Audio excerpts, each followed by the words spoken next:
Good evening, everyone. I'm extremely grateful to all those assembled here in memory of my father, Shri L.C. Gupta, who passed away last Saturday. His loss is grieved by family, friends, and well-wishers from all walks of life. A loving husband, a doting father, and a sincere friend, he has left all of us with rich memories. He radiated warmth and happiness wherever he went. Even during his illness, when asked, "Dad, how are you?" he would say, "What is happening for the best." He possessed that indomitable spirit, that never say die spirit, that lasted till his final breath. Kind and compassionate, he rendered assistance to everyone without expecting anything in return. He was a very unassuming person. That soft exterior, however, concealed sterner stuff within. He was an avid reader. Towards his end, perhaps he had a premonition of the inevitable, because the last book that he read was titled Embracing Uncertainty. He has now embraced uncertainty forever. May I now request Mr. M.C. Gupta, former Chief Secretary, State Government of Haryana, to please come on stage and say a few words.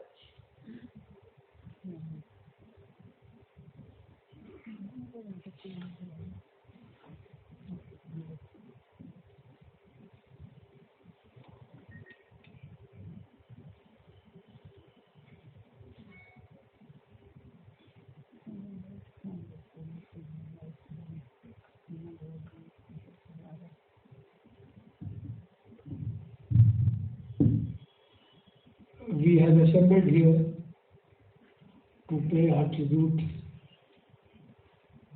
to Shri Lalit Chandra Gupta, known also as L.C. Gupta.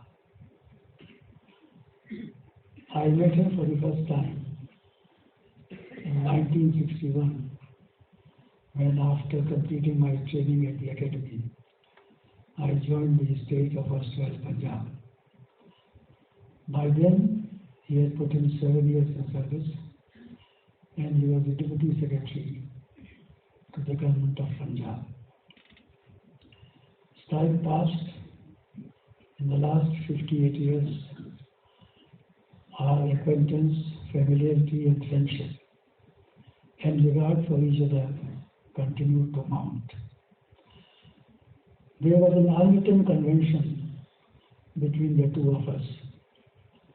Even when he was the Chief Secretary of the state and I was serving under him, the unwritten convention was that in the presence of others and in formal meetings, I would address him as sir, but otherwise I would address him only as Bhai Sahib.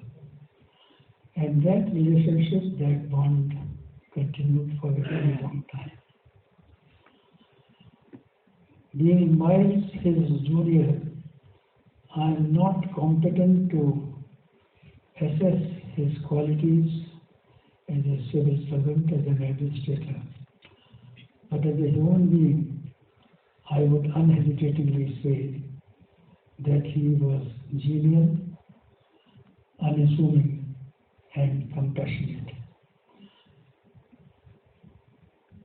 The Hindi scriptures and the ancient Indian scriptures are full of wisdom on the eternity of the soul and the indestructibility of the soul, and also the ephemeral nature of the body which encompasses the soul. But surprisingly, on this occasion, I am reminded of the romantic poet Keats, whose lines I would quote, which I read more than 60 years ago as a student of the English literature in the university. And I quote, John Keats wrote, "Can death be sleep if life is but an empty dream? Can death be sleep when life is but an empty dream?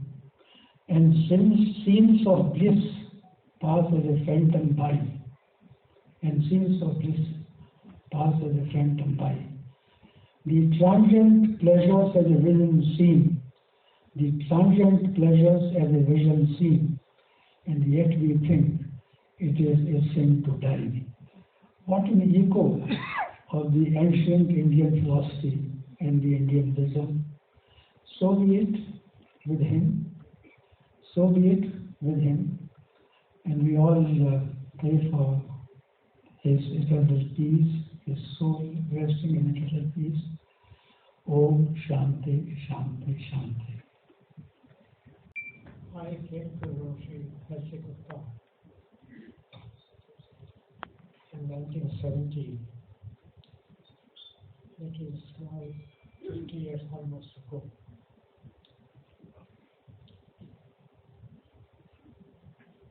It was an accidental acquaintance. He happened to be the director of Haryana Financial Corporation, and I was nominated as a reserve nominee on that board. And we started knowing each other and having exchange of views on political, mostly on official matters. But then slowly it grew into personal friendship of a type which has very few precedents. So now it's 50 years. There has not been a single month in which we have not interacted with each other. He visited me later on at many of the stations which airports where he came to Madras. He also met me when I came after a time into Delhi. We were in constant company. So it was a very, very long and a very fruitful association. I find it to believe that he has left earlier than me. Actually, he was 5 years younger than me. I expected that I should see him till the end, but unfortunately, things are not proved to be that, and that's all that is.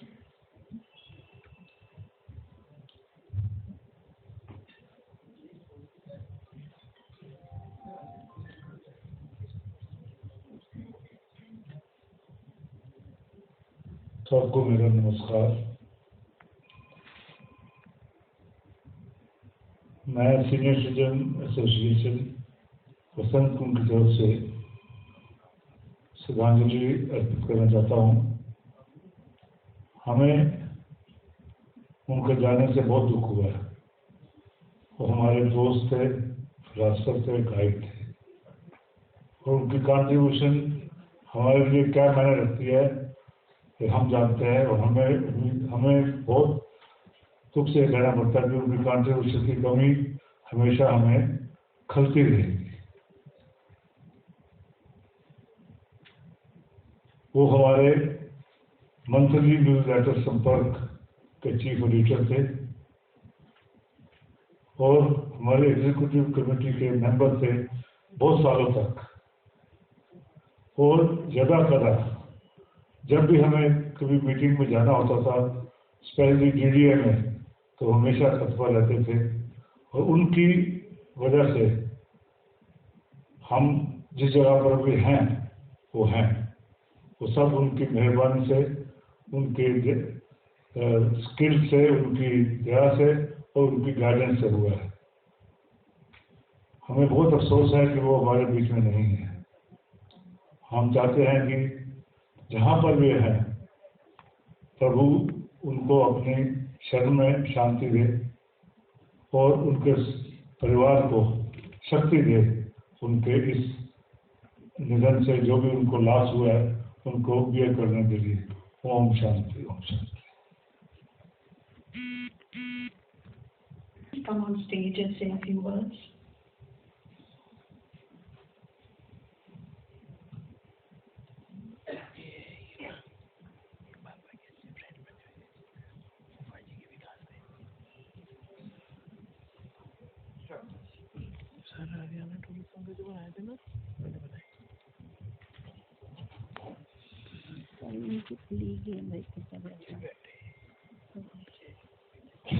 Well, after a certain age, one is prepared for the inevitable. But when I got the message that Lalit was no more, it was very difficult to believe that he has left us. My association with him goes back to more than 60 years. We both started our career in Punjab, and we were more or less inseparable, our families, along with Devendra Dham, Prem Kashpalia, Vaishnav, and Vasudeva. Practically every evening we used to be in the Chandigarh club along with the wives, and the wives also got on very well. So that was a delightful company. The wives were busy with drumming, and we busied ourselves with other things. We are so much a part of the family that I remember Juno, his son, I was very fond of him. And he became a little too fond of me and nearly bit off my ear. He put my ear in his mouth and I nearly lost it. And whenever I used to meet him, I used to remind him of that and used to have a hearty laugh. Lalit I found to be very self-effacing, very helpful to his juniors, and I found him to be a very conscientious officer, integrity-wise, and any responsibility that he took on, he did it with the fullest of satisfaction. He also was an author of a couple of books, and we used to, after retirement, also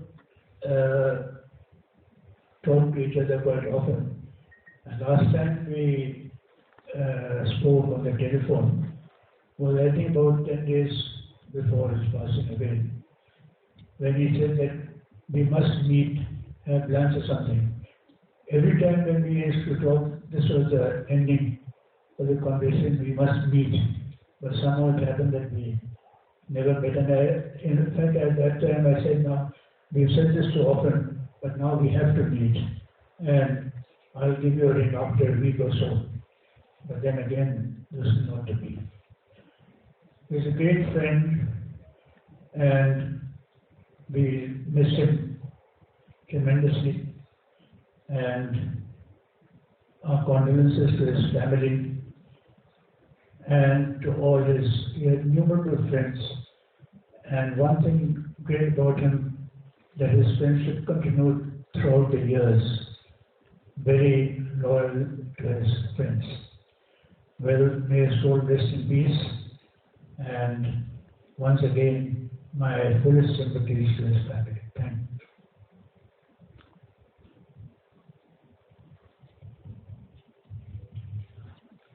May I now request his grandson, Mr. Tarush Baldi, to please come on stage and say a few words.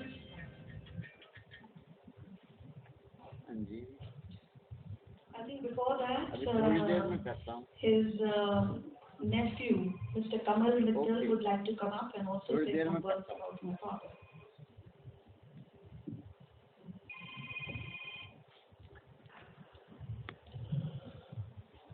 Well, it came as a shock to me to know that he has passed away. And to lose a wonderful person, warm-hearted and sincere. Two gentlemen. I think if there are more people like him, it would be great, in the sense that he made friends, and although he was many years senior, he made one feel comfortable with him and be able to speak on any subject. I would say that I would really miss him in the future, and I hope that his soul is happy and he is happy wherever he is. Thank you. Now, Mr. L.C. Gupta's grandson, Mr. Tarush Baldi, will be speaking a few words. So, firstly, thank you everyone for the kind words, and thank you everyone for gathering here in remembrance of a dear and very special soul. I would like to talk about what I learned from the way my grandfather lived his life. His teachings are innumerable, but I will try and share 3 of the life lessons that stand out in my mind. These are not very complicated and can seem very self-evident as well. But to my mind, these are the values what contribute to living a more holistic and well-rounded existence that we all strive towards. The first is that one needs to be strong both in body as well as in spirit. My grandfather emphasized the importance of keeping both the body as well as the mind operating at peak fitness. He led by example by never missing a single day of exercising either of them, be it via his walks and exercises, or by debating and understanding the teachings of the Gita together with his close friends. Secondly, we should always look towards contributing towards the betterment of others. Everyone knew that his word was his bond, and he would do his utmost to fulfill every obligation he ever undertook, and without any complaint, to ensure that he never let another person down. Thus, in addition to donating to charity, he would also make innumerable smaller charitable contributions throughout his life. Lastly, it is said that an organized desk is a sign of an organized mind. His fondness for libraries and readings carried over in some of the more practical aspects of daily life.